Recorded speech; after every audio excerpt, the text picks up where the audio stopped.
Мен біздің астанамызды жақсы көремін. Бұл қалада мен жанұямда құрдым, кішкентайлы болдым. Кейін өз бизнесімді аштым.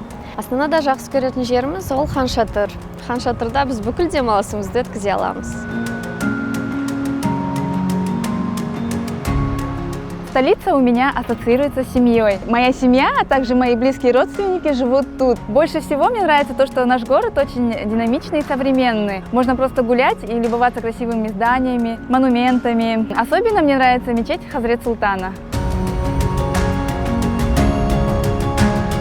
Нұр-Сұлтан мен үшін мүмкіндіктер қаласы. Мен мұнда университеттен кейін Экспо көрмесінің алдында көшіп келгенмін. Осында кәсіби жолымды бастадым, болашақ жарыммен қайта қауыштым. Қаладағы ең сүйікті жеріміз әрине Экспо.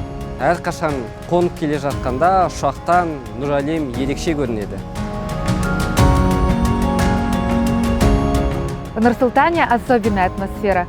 Город всегда растет, меняется. Именно за это я и люблю нашу столицу. Когда приезжают мои друзья и родственники из других городов Казахстана, то я обязательно им показываю театр оперы и балета. Нұр-Сұлтан қаласының тұрғындарының жұмыс жасауына және де демалуына көптеген жағдайлар мен мүмкіндіктер жасалған. Менің ең сүйікті жерім ол ұлттық музейі. Ол жер өте әдемі және де көрікті, керемет.